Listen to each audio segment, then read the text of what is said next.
Film की शुरुआत Mickey से होती है जो बर्फ में लटपट दो चट्टानों के दरमियान फंसा हुआ था। यहाँ पर एक आदमी आता है जो उसे बचाता नहीं बल्कि उससे हंसते हुए पूछता है, मरना कैसा लगता है मिकी? तुम तो बार बार मरकर जिंदा हो जाते हो। चलो अच्छा, अब अपनी मौत को एंजॉय करो, तुमसे फिर मुलाकात होगी। ये कहकर वो आदमी चला गया और यहाँ पर एक क्रिएचर ने मिकी के ऊपर हमला कर दिया, जिसके बाद सीने से कट होकर हमें एक मशीन को दिखाया गया जिसमें से मिकी को प्रिंट किया गया था। मतलब वो इंसान नहीं था, इंसान का एक वेरिएंट था, बिल्कुल इंसान जैसे क्रिएचर, जिसे एक्सपेरिमेंट के मकसद से इस मशीन में बनाया गया था। जहाँ कहीं भी किसी को काम करने में जान का खतरा होता था, वो काम मिकी करता था। चाहे स्पेस की गहराई को जानना हो, क्या चेक करना हो किसी प्लैनेट का टेम्परेचर इंसानों के रहने के काबिल है या नहीं, वहाँ मिकी को भेजा जाता था। यहाँ तक कि जहरीली वैक्सीन के टेस्ट भी मिकी पर किए जाते थे और जब वो मर जाता था तो इसी मशीन के जरिए उसे दोबारा प्रिंट कर लिया जाता था ताकि उससे दूसरे काम करवा सके। और नए मिकी को बनाने के बाद उसकी पुरानी मेमोरी भी उसके दिमाग में इंस्टॉल करती जाती थी। अब मिकी के साथ ये सब क्या हो रहा है, ये जानने के लिए स्टोरी थोड़ी सी और पास्ट में चली जाती है। मिकी और मिकी के दोस्त ने बिजनेस करने के लिए एक गैंगस्टर से कुछ पैसे उधार लिए हैं, लेकिन क्योंकि वो उन पैसों को वापस नहीं कर पा रहे तो अब गैंगस्टर्स उनके पीछे पड़ चुके हैं। वो आदमी अब इनको धमकी देता है कि अगर तुमने मुझे पैसे वापस ना किए तो मैं तुम्हारा कोई भी बॉडी पार्ट काट दूंगा। इस दुनिया में अर्थ बहुत ज्यादा पोल्यूटेड हो गई है, इंसानों का यहाँ रहना वैसे ही मुश्किल हो चुका है। इंसान रहने के लिए नए प्लैनेट्स की तलाश कर रहे हैं और ऐसे ही एक शिप को भी हमें दिखाया जाता है जो नए प्लैनेट की तलाश में निकल रहा है। इस स्पेसशिप में बहुत से लोगों की जरूरत थी। मिकी भी अपनी मुश्किलों से भागकर इस दुनिया से भागना चाहता था, लेकिन कोई काम उसे ऐसा आता ही नहीं था जो इस स्पेसशिप में रिक्वायर्ड हो। उसे फॉर्म पे एक एक्सपेंडेबल की चॉइस मिलती है जिसपे वो टिक कर देता है, ये जाने बगैर कि एक्सपेंडेबल का मतलब क्या है। जैसे ही उसका फॉर्म आके जाता है तो एक लड़की आकर उससे पूछती है, क्या तुमने सच में एक्सपेंडेबल के लिए फॉर्म भरा है? देखो ये एक ऐसी जॉब है जिसके लिए तुम्हें पैसे नहीं दिए जाएंगे, तुम्हें खाना भी कम दिया जाएगा और अगर तुम मर गए तो तुम परमिशन दे रहे हो कि तुम्हारे वेरिएंट को मशीन्स के जरिए प्रिंट कर लिया जाएगा, यानी तुम्हें बार बार जिंदा किया जाएगा। स्पेसशिप के ऑर्गेनिक वेस्ट का इस्तेमाल करते हुए मशीन के जरिए तुम्हारी नई बॉडी बनाई जाएगी जिसे वेरिएंट कहा जाएगा। मौत का दर्द तुम्हें बार बार सहना होगा। क्या तुम इसके लिए तैयार हो? मिकी के हाँ कहने पर उसके साथ एक प्रोसेस शुरू कर दिया जाता है जिससे उसकी मेमोरी एक हार्ड ड्राइव के अंदर सेव हो सके। ये काम खत्म होने के बाद उसके पास वही लड़की आती है और उसे एक गन देती है और कहती है, अपने आप को मार लो। मिकी को ना चाहते हुए भी अपने आप को शूट करना पड़ता है, जिसके बाद मिकी की इस बॉडी को ऑर्गेनिक वेस्ट पे फेंक दिया जाता है। कुछ देर बाद मशीन के जरिए उसकी एक दूसरी बॉडी प्रिंट कर ली जाती है जिससे आम लोगों के साथ आम नॉर्मल काम करते हुए दिखाया जाता है। अब यहीं पर हमें केनेथ मार्शल को दिखाया जाता है। वो स्पीच देता है कि हम जल्द ही इंसानों के लिए एक नया प्लेनेट रहने के काबिल बना लेंगे और सभी उसकी स्पीच पे तालियां बजाते हैं। मिकी को इसकी बातों में ज्यादा इंटरेस्ट नहीं था। वो खाना खाने के लिए एक जगह बैठा तो उसके पास एक सिक्योरिटी एजेंट नाशा बैठी हुई थी। ये दोनों बातें करने लगे और देखते ही देखते इनके दरमियान में दोस्ती हो गई। ये लोग अपना ज्यादा वक्त साथ गुजारना शुरू कर देते हैं और जल्द ही इनकी दोस्ती प्यार में बदल जाती है। मिकी की लाइफ तो यूं ही चलती रहती है या कई मरतबा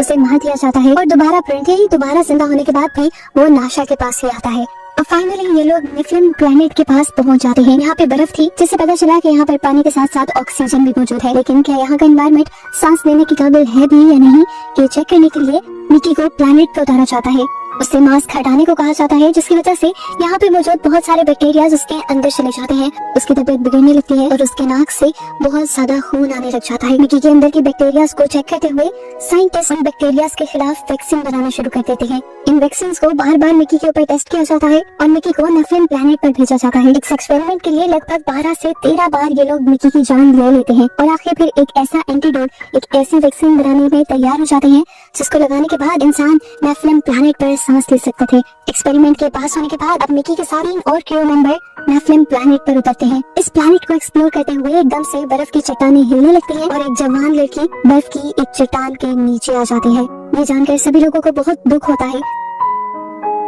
अब मिकी जब स्पेसशिप में वापस आता है तो केनेथ मार्शल उस पे बहुत ज्यादा गुस्सा होते हैं और कहते हैं कि मरना तुम्हें चाहिए था, तुम एक एक्सपेंडेबल थे, लेकिन तुम्हारे मरने के बजाय एक ऐसी लड़की मर गई जो आगे जाकर वो हमारी नस्ल बढ़ा सकती थी। इस सब में गलती तुम्हारी ही है और तुम्हारी गलती की वजह से अब तुम्हें और कम खाना दिया जाएगा और तुम 12 घंटे के बजाय अब 18 घंटे की शिफ्ट किया करोगे। यहाँ पर मिकी ने यह भी बताता है कि मैंने वहाँ पे एक जानवर देखा था जिसे उसने क्रीपर का नाम दिया, तो केनेथ मार्शल ने अब उसे ऑर्डर दिया कि तुम वापस नीचे जाओ और उस जानवर को पकड़ कर लाओ। मिकी उनके कहने के मुताबिक दोबारा नेफिलिम प्लैनेट पर उतरता है वहाँ से उस जानवर को पकड़ने के लिए और इस सारे चक्कर में वो एक खाई में गिर जाता है और ये वही सीन है जहाँ से मूवी स्टार्ट हुई थी। हमने देखा था कि मिकी के ऊपर इस क्रिएचर ने हमला कर दिया था, लेकिन वो मिकी को खाते नहीं। मिकी ने कहता भी है कि मुझे खा लो, मुझे जान से मार डालो, लेकिन ये क्रिएचर उसे मारने के बजाय खींचते हुए उसे खाई से बाहर ले आता है। इसका मतलब ये था कि ये क्रिएचर इंसानों से नफरत नहीं करते थे और ना ही ये इंसानों के लिए नुकसानदायक थे। रिपर का ये बिहेवियर उसे समझ नहीं आता और वो दोबारा एक ट्रक पर बैठ जाता है जो उनकी स्पेस शटल के पास ही जा रहा था। इस ट्रक में 2 बड़े बड़े कीमती पत्थर थे जो इसी प्लैनेट से लिए गए थे। इसी पत्थरों के साथ वो भी अपने स्पेस शटल में वापस आ जाता है। थका होने की वजह से वो पहले उस क्रीपर के बारे में इन लोगों को नहीं बताता और अपने रूम में जाकर सो जाता है। घंटों बाद जब वो नींद से उठा तो डर गया ये देखते हुए कि उसके साथ एक और मिकी भी था। यानी इन्होंने मिकी को मरा हुआ समझकर उसका एक नया वेरिएंट मिकी 18 बना लिया था। मिकी 17 इस वेरिएंट को कुछ नहीं कहता, लेकिन मिकी 18 मिकी 17 को मारने पे तुल जाता है और कहता है कि तुमने अपनी लाइफ जितनी जीनी थी जी ली, मुझे तो अभी बने 2 ही घंटे हुए हैं, इसलिए तुम्हें मर जाना चाहिए। वैसे भी एक से ज्यादा मल्टीपल्स का रहना इलीगल है। गवर्नमेंट ऑफिशियल्स ने मल्टीपल का जिंदा रहना इलीगल कर दिया था। यही बात याद दिलाते हुए मिकी 18 कहता है कि मरने का हक तुम्हारा है, मैं तुम्हें मार दूंगा। मिकी 17 कहता है प्लीज मेरी बात सुनो, तुम अपनी जिंदगी जीना, मेरा खाना खा लेना, बस मुझे जिंदा रहने दो, क्योंकि मैंने इंसानों को बताना है कि वो क्रीपर्स इंसानों के लिए खतरा नहीं है। ये न हो इंसान उन्हें खतरा समझकर उन सबकी जान ले लें। ये लोग ऑर्गेनिक वेस्ट के पास खड़े हुए ये बातें ही कर रहे थे कि तभी यहाँ पर मिकी का पुराना दोस्त टैमो आ गया। ये वही लड़का है जिसके साथ मिलकर मिकी ने दुनिया में लोन लिया था और उसी की वजह से आज वो एक्सपेंडेबल बनने पे मजबूर हुआ था। गुस्सा तो इन दोनों को ही था उस पर। वे दोनों मिलकर टैमो को ऑर्गेनिक वेस्ट में डाल देते हैं, लेकिन तभी यहाँ पर दूसरे लोग आ जाते हैं तो इन्हें टैमो को बचाना पड़ता है। टैमो जब वापस निकला तो घबराया हुआ था। उसकी घबराहट का फायदा उठाते हुए मिकी 18 और मिकी 17 ने उसे धमकी दी कि अगर तुमने किसी को बताया कि हम 2 वेरिएंट यहाँ पे जिंदा है तो तुम्हें दोबारा ऑर्गेनिक वेस्ट में डाल देंगे, इसलिए अपनी जुबान बंद रखना। फिर अब मिकी 17 अपने रूम में चला जाता है और मिकी 18 को नासा के लोग ले जाते हैं अपने कुछ काम करवाने के लिए। थोड़ी देर में मिकी के रूम में केनेथ मार्शल के लोग आते हैं और मिकी 17 को उठाकर ले जाते हैं, ये कहते हुए कि तुम्हारे लिए एक दावत अरेंज की है। मिकी बहुत खुश हुआ। केनेथ मार्शल ने आज उसे इज्जत भी दी और उसे खाना भी खाने को दिया। मिकी 17 जिसने काफी टाइम से खाना नहीं खाया था, वो तो इस खाने पे टूट पड़ा। वो तो धड़ाधड़ इस खाने को खा रहा था कि तभी यहाँ पर जेमा आ गई, जो यहाँ की साइंटिस्ट है। वो केनेथ मार्शल को कहती है ये बिल्कुल अच्छी बात नहीं है कि आप किसी को दावत पे बुलाएं, उसे इज्जत दें और उसके बाद उसे एक्सपेरिमेंट वाला गंदा खाना खिला दें। यहाँ पर मिकी 17 को पता चलता है ये सिंथेटिक मीट था, यानी आर्टिफिशियली बनाया गया मीट था, जिससे पहले एक एक्सपेरिमेंट पे ट्राई किया जा रहा था कि क्या ये इंसानों के खाने के काबिल है भी या नहीं। अभी उसने ये बात सुनी थी कि ये मीट उसे रिएक्ट करने लग गया, उसका गला सूज गया, उसे वॉमिट होने लगी। ये देखकर सब लोग जान गए कि सिंथेटिक मीट यानी आर्टिफिशियल मीट जो उन्होंने बनाया था वो खराब था। अभी ये सब चल ही रहा था कि साइंटिस्ट ने आकर उसे एक इंजेक्शन लगाया था। एकदम से मिकी की तबीयत भी ठीक हो गई, लेकिन जो उसके साथ बिहेवियर रखा गया था जेमा को वो बिल्कुल पसंद नहीं आता। वो उसे लेकर अपने साथ अपने कैबिन में आ जाती है और उसे चाय भी देती है कि दोनों यहाँ बात करते हैं और जेमा को मिकी की नेचर काफी अच्छी लगती है। चाय पीने के बाद वो जल्दी से उठकर अपनी कैबिन की तरफ निकल जाता है, जहाँ वो जाकर देखता है कि नाशा यानी उसकी फ्रेंड यहाँ पे आई हुई थी। वो इस टाइम मिकी 18 के साथ बैठी हुई थी और मिकी 17 को देखकर वो हैरान रह गई कि 2 मिकी एक ही टाइम में कैसे सर्वाइव कर रहे थे। वो तो किसी तरह इस बात को हजम कर ही लेती, लेकिन इतनी ही देर में यहाँ पर जेमा आ गई मिकी 17 के पीछे पीछे। वो जाकर फौरन अथॉरिटीज को इसकी कंप्लेन करने वाली होती है कि तभी उसे नाशा रोक लेती है। नाशा से कहती है देखो मिकी के जिंदा रहने या ना रहने से तुम्हारा कुछ नहीं जाएगा, लेकिन मैं मिकी से बहुत ज्यादा प्यार करती हूँ, मैं उसके बगैर नहीं रह सकती। फिलहाल जेमा भी उनकी बात मान लेते हैं और इससे पहले कि ये लोग कुछ और बात कर पाते इन्हें मीटिंग रूम से बहुत ज्यादा शोर सुनाई देता है। वहाँ पे असल में केनेथ मार्शल नेफिलिम प्लेनेट से लाए स्टोन्स पे अपना नाम खुदवा रहा था, ताकि सबको ये पता चले कि केनेथ मार्शल और उसकी जनरेशन पहली मर्तबा नेफिलिम प्लेनेट पे आई थी और यहाँ रहना शुरू किया था उन्होंने। पत्थर को जैसे ही काटा जाता है तो उसके अंदर से 2 क्रीपर्स निकल आते हैं, जिनमें से एक केनेथ मार्शल के ऊपर हमला कर देता है और दूसरा यही पर रेंगने लग जाता है। यहाँ पे भगदड़ मच जाती है, जिनकी आवाजें सुनकर ही जेमा और नाशा यहाँ पे आई थी। सिक्योरिटी गार्ड्स ने उस क्रीपर को तो फौरन मार दिया था जिसने केनेथ मार्शल पे हमला किया था, लेकिन हम देखते हैं कि यहाँ पर अब मिकी 18 जिससे केनेथ मार्शल पे बहुत ज्यादा गुस्सा था क्योंकि उसकी वजह से उसकी बार बार जान जाती थी, वो केनेथ मार्शल को मारने की कोशिश करता है। ऐसे मिकी 18 की गलती की वजह से सब लोगों का ध्यान मिकी 17 और 18 दोनों पे चला जाता है और उनके साथ साथ नाशा को भी पकड़ लिया जाता है, क्योंकि नाशा ने इस चीज की रिपोर्ट नहीं की थी। हम देखते हैं कि अब उस क्रीपर को भी पकड़ लिया गया था जो छूटकर भागा था और उस पर नए नए एक्सपेरिमेंट्स इन लोगों ने स्टार्ट कर दिए थे। अब नाशा और मिकी 17 बातें ही कर रहे थे कि यहाँ पर टैमो हो गया। वो मिकी से कहता है देखो यार, अर्थ पे जिससे हमने लोन लिया था वो कह रहा है कि जल्द ही हम उसके पैसे वापस करें। पैसे तो हमारे पास है नहीं, तो उसने धमकी दी है कि वो मेरी या तुम्हारी बॉडी का कोई पार्ट लेना चाहता है। देखो तुम एक एक्सपेंडेबल हो, अगर मर गए तो तुम्हें दोबारा जिंदा कर लिया जाएगा, लेकिन अगर मेरी बॉडी का कोई पार्ट चला गया तो मैं क्या करूंगा। तभी मिकी 18 कहता है यार देखो ज्यादा गुस्से वाला मैं हूँ और मैं ही तुम्हें ऑर्गेनिक वेस्ट में भी फेंकने वाला था। मेरा गुस्सा बार बार मुझे मुसीबत में डाल रहा है। एक काम करो, तुम मेरी ही बॉडी का कोई पार्ट ले लो। जैसे ही खुशी से टैमो उसके करीब आता है तो मिकी 18 उसे शॉक दे देता है, क्योंकि यही तो उसका प्लान था, जिसके बाद उसने एमो की जेब से चाबी भी चुरा ली। वो अभी आजाद हुआ ही था कि यहाँ पर कुछ और लोग आ गए, क्योंकि पता चला केनेथ मार्शल की वाइफ ने उस क्रीपर की दुम को काट के एक सॉस बनाया था जो उसे बहुत ज्यादा पसंद आया था। अब उसे ऐसे ही क्रीपर्स की और दुमें भी चाहिए थी, जो लाने का काम उसने डिसाइड किया कि इन तीनों को दिया जाएगा। स्पेस शटल के बाहर के कैमरा से केनेथ मार्शल देख पाता है कि इस छोटी क्रीपर को लेने के लिए बहुत सारे क्रीपर्स तेजी से उनकी स्पेसशिप की तरफ बढ़ रहे थे।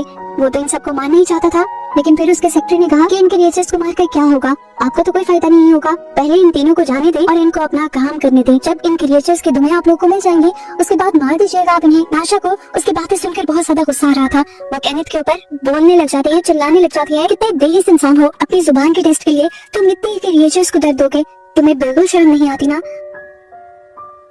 उसके बाद से केनेथ मार्शल को गुस्सा आ जाता है और वह उसको सजा देने के लिए छोटे क्रीपर को एक रस्सी से बांधकर उसकी रस्सी नाशा के दांतों में पकड़ा देता है और उसे ऑर्गेनिक वेस्ट के पास जाकर खड़ा कर देता है और कहता है कि अगर ये रस्सी छूटी तो देखो ये मारा जाएगा। अब उस छोटे क्रीपर की जान बचाने के लिए नाशा दांतों में रस्सी पकड़े खड़ी थी, जबकि मिकी 17 और मिकी 18 को स्पेसशिप से नेफलिन प्लैनेट के ऊपर उतार दिया गया था। उन्हें ज्यादा दूर जाने की जरूरत नहीं पड़ी थी, क्रिएचर्स सारी तकरीबन स्पेस शटल के पास ही थी। अब मिकी 17 जो पहले भी यहाँ की एक क्रिएचर से मिल चुका था, वो इन क्रिएचर से बात करना चाहता था और सब चीजों को रिजॉल्व करना चाहता था। वो क्रिएचर को बताता है कि ये इंसान है, इनके पास बहुत सी जहरीली गैसेस है जो छोड़कर वो तुम सबको मार देंगे। इस क्रिएचर के पास टेलीकाइनेसिस पावर थी, यानी अपना मैसेज मिकी 17 के माइंड में पहुंचा सकता था। वो कहता है कि हमारे एक क्रीपर को तुमने मार दिया है और एक क्रीपर तुम्हारे पास है, अगर तुम मरे हुए क्रीपर के बदले अपने किसी साथी को मार दो और मेरे दूसरे क्रीपर को लाकर वापस हमें दे दो तो मैं भी तुम सबको बख्श दूंगा। नहीं तो हमारे पास भी ऐसी पावर्स है जिनसे हम तुम्हें तबाह कर सकते हैं। हमारे पास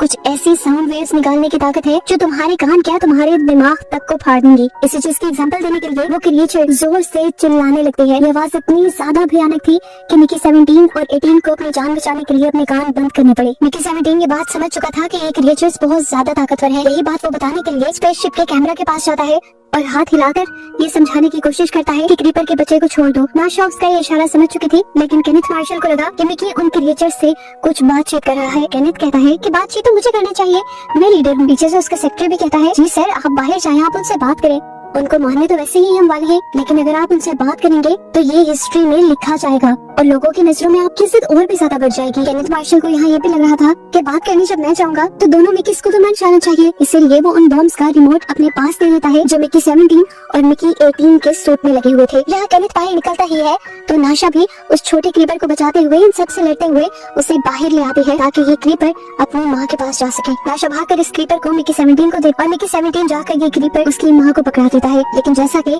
इस बड़ी क्रिएचर ने 2 शर्तें रखी थी, एक ये कि उनका क्रीपर वापस कर दिया जाए और दूसरी क्रीपर की जान के बदले यहाँ किसी इंसान की जान ली जाए, तभी वो यहाँ से जाएंगे। यही सोचते हुए मिकी 18 केनेथ मार्शल के पास जाकर उसके पास मौजूद अपना ही बॉम्ब का बटन दबा देता है और दोनों की जान यहाँ चली जाती है। अपना बदला पूरा होते ही मदर क्रीपर सबको लेकर यहाँ से चली गई, जैसा कि उसने वादा किया था। जिसके बाद अब हमें 6 महीने बाद का सीन दिखाया जाता है, जहाँ अब नाशा स्पेस कम्युनिटी की हेड बन गई थी। मिकी 17 अभी भी जिंदा है, जिसे अब एक रिमोट दिया जाता है और नाशा कहती है इसके जरिए तुम उस एक्सपेंडेबल मशीन को तबाह कर सकते हो जिसने तुम्हारी लाइफ तबाह की, और अब मैं अपनी लाइफ तुम्हारे साथ गुजारना चाहती हूँ। फिलहाल मिकी उस बटन को दबा देता है और वो मशीन तबाह कर देता है और बस यही सब दिखाते हुए ये मूवी यहाँ खत्म हो जाती है।